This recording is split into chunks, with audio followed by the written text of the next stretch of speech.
왜 어떤 나라는 부유하고 어떤 나라는 가난할까요? 그 해답은요, 놀랍게도 수만 년 전 과거에 숨어 있습니다. 오늘 제레드 다이아몬드의 역작, 총, 균, 쇠를 통해 현대 세계 불평등의 거대한 수수께끼를 함께 풀어보겠습니다. 인류 역사를 관통하는 가장 근본적인 질문이죠. 왜 어떤 문명은 세계를 지배하고 다른 문명은 지배를 받아야 했을까요? 오늘 우리는 이 거대한 미스터리에 대한 진짜 답을 찾아보려고 합니다. 아마 인종이나 문화가 더 우월해서 그렇다는 식의 대답 들어보셨을 수도 있어요. 하지만 오늘 분석에서는요, 그런 단순하고 또 편견에 가득 찬 설명들은 다 제쳐둘 겁니다. 그리고 오직 과학적 증거에 기반한 진짜 이유가 뭔지 명확하게 보여드릴게요. 자, 올바른 답을 찾으려면 먼저 뭘 해야 할까요? 네, 바로 잘못된 답부터 지워야죠. 역사적으로 불평등을 정당화하는 데 쓰였던 낡은 이론들을 하나씩 걷어내다 보면 진실이 훨씬 더 선명하게 보일 겁니다. 자, 화면을 한번 보시죠. 우선 인종적 우월성, 이건 과학적 근거가 전혀 없고요. 오히려 환경이 지능 발달에 훨씬 더 큰 영향을 미칩니다. 추운 기후가 창의성을 자극한다는 주장도 마찬가지예요. 생각해보세요. 위대한 마야 문명은 아주 더운 열대지방에서 탄생했거든요. 또 강유역의 거대한 관계시설이 국가를 만들었다는 이론도 사실은 순서가 반대입니다. 국가라는 조직이 먼저 생겼으니까 그런 대규모 사업이 가능했던 거죠. 그럼 이제 어떤 사회가 다른 사회를 정복할 수 있게 만든 직접적인 요인들, 바로 이 책의 제목이기도 한 총, 균, 쇠에 대해 알아볼 차례입니다.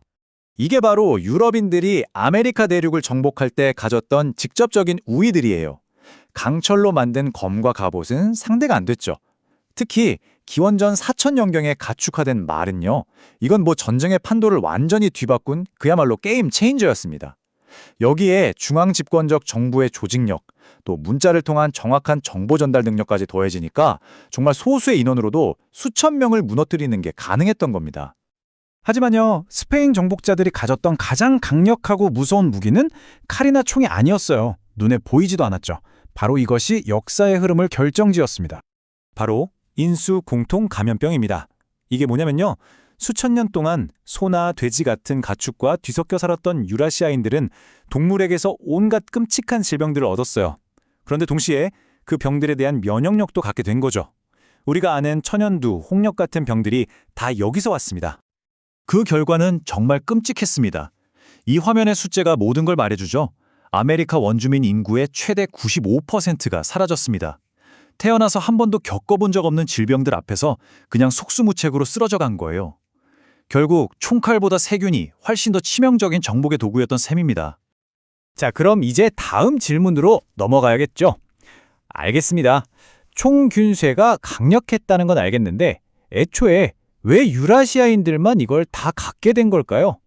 그 근본적인 이유는 바로 먹는 문제, 식량 생산에서 시작됩니다. 이 두 사회의 차이는 명확하죠. 수렵채 진민들은 먹을 걸 찾아서 계속 떠돌아다녀야 했지만 농업은 한 곳에 머무는 정착 생활을 가능하게 했습니다. 그리고 바로 여기서 인류 역사상 가장 중요한 변화가 일어납니다. 바로 식량 잉여가 생긴 거죠. 이 흐름이 정말 중요합니다. 잘 보세요. 먹고 남는 식량이 생기니까 이제 모든 사람이 하루 종일 농사만 짓지 않아도 되는 세상이 온 거예요. 그럼 남는 사람들은 뭘 할까요? 군인, 성직자, 기술자, 관료 같은 전문가 집단이 등장하게 됩니다. 그리고 바로 이들이 모여서 복잡한 사회와 국가를 만들고 기술 혁신을 이끌어낸 거죠. 자, 이제 드디어 마지막 질문에 도달했습니다. 왜 그토록 중요한 농업이 다른 곳도 아니고 유라시아에서 가장 먼저, 가장 성공적으로 시작될 수 있었을까요? 바로 이 질문에 모든 불평등의 궁극적인 원인이 담겨 있습니다. 제레드 다이아몬드는 톨스토이의 소설 안나 카레니나의 유명한 첫 문장을 빌려서 이 상황을 설명해요. 행복한 결혼은 수많은 조건이 다 맞아야 하지만 불행해지는 건 단 한 가지 이유만으로도 충분하죠. 동물 가축화도 똑같다는 겁니다. 성공하려면 여러 까다로운 조건을 모두 만족시켜야 해요. 야생동물이 가축이 되려면 이 6가지 관문을 모두 통과해야만 합니다. 예를 들어 아프리카 들소는 성질이 너무 사나워서 탈락, 가젤은 너무 잘 놀라서 우리에 가둘 수가 없으니 탈락. 이런 식으로 이 중에 단 하나라도 실패하면 가축화는 그냥 불가능한 겁니다. 이 차트를 보시면 그 지리적 운의 차이가 그냥 한눈에 들어옵니다. 유라시아에는 가축으로 삼을 만한 후보 동물이 압도적으로 많았어요. 72종 중에 무려 13종이나 성공했죠. 반면에 아프리카는 51종 중에 단 한 종도 없었고 아메리카는 24종 중에 라마 딱 한 종 뜬이었습니다. 이건 뭐 실력의 차이가 아니라 순전히 지리적 복권에 당첨된 거나 마찬가지였어요. 그리고 이 엄청난 지리적 행운은 동물에서 그치지 않았습니다. 농업의 기본이 되는 식물에서도 유라시아는 그야말로 복권에 당첨된 거나 다름없었죠. 특히 농업이 처음 시작된 비옥한 초승달 지대를 한번 보세요. 작물로 키우기 좋은 야생 식물들이 그야말로 집중적으로 몰려 있었습니다. 우리가 먹는 밀, 보리의 조상들이 전부 이곳 출신이에요.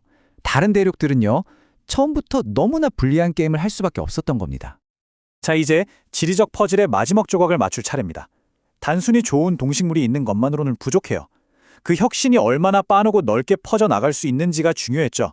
바로 여기서 대륙의 축, 즉 모양이 결정적인 역할을 합니다.